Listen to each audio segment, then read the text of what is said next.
So Arm has announced some new CPU and GPU cores. I've got videos covering all the different aspects of the launch. In this video, I want to do a deep dive into the C1-Pro. So if you want to find out more, please let me explain. Okay, so let's jump into this. So the C1-Pro is the successor to the Cortex-A725. Okay, so if you remember, we've got 4 CPU cores now, and I've got videos deep diving into each of these. So today we're going to be looking at the C1-Pro, which is the successor to the Cortex-A725. And remember that all the processors now in this new range of C1 processors are Armv9.3. So where does this all fit? Well, because you've got Nano, Pro, Premium and Ultra cores, they can all be used in different combinations. And even if you go up to the flagship kind of end, you will be using 2 Ultra cores and then 6 Pro cores.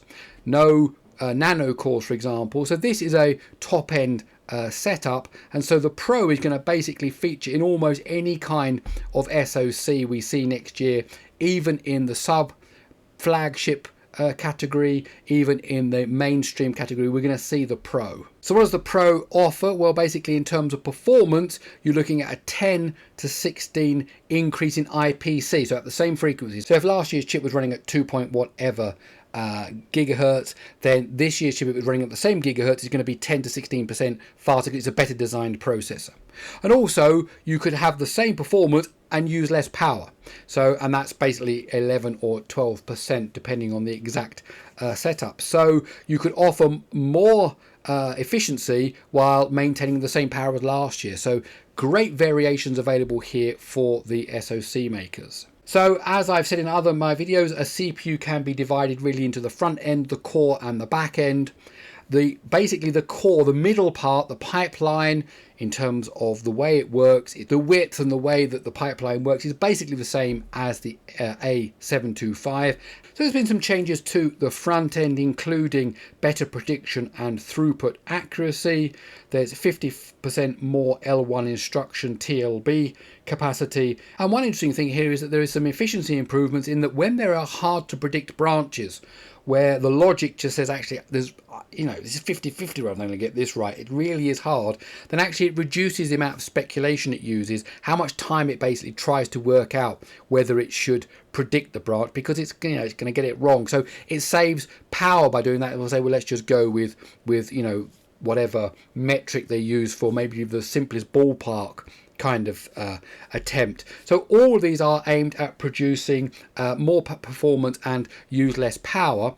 And this graph here, there's nothing particularly to point out on this X graph. It's basically different use cases showing you where the branch misprediction is better than the Cortex A725. And so down here where it's 0, it doesn't mean it's 0, it means it's just not any better. It's the same as the last one, and then that's fine because it's not gone backwards, it's the same. And then there are lots and lots of cases where you can get even up to over 80% improvements in the misprediction because of these front end changes that they have made. As I said, the core is basically the same, so the back end now has some changes to it: increased efficiency for the L1 D-cache bandwidth, lower latency for the L2 TLB. There is a new indirect prefetcher, and there are generally improvements to the prefetcher. So the total reduction of stalls at the back end, that means stall means it can't do what it needs to do, so it's waiting. Again, compared to the A725, 0 means it's not worse, it's the same as, so either the same as or better, up to over 35% at the back end of the C1-Pro. And this is really the important graph. So along the bottom here we have performance, what performance you get, how quickly you can do something. Here, how much power you're going to use.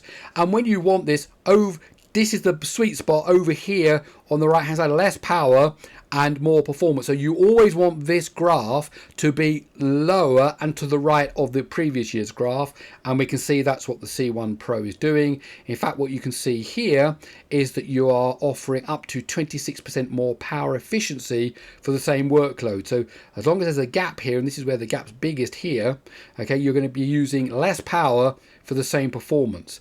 And then actually at the top end you can gain up to 11% more performance, though of course it does use more power to do that, but not a lot. So a lot of performance improvements with just a little bit more power being used.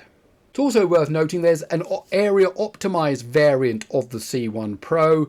So for SoC makers that are looking to replace probably the Cortex-A78 or maybe the Cortex-A720, they can actually now opt for the C1-Pro, and it's the same area. So that's really good in terms of their costs and manufacturing to drop in replacement. I can actually use the C1-Pro, use the same area, and yet I'm actually going to gain 10% speed improvements on Geekbench 6.1, up to 19% improvements on other benchmarks, and yet using the same area. One thing to note, this is not including the SME, this is just the CPU core. The SME, as I've talked about in other videos, is a separate unit inside of the CPU cluster. Okay, that's it. I really hope you enjoyed this video. If you did, please do give it a thumbs up. And if you like these kind of videos, then I invite you to stick around by subscribing to the channel. Okay, that's it. I'll see you in the next one.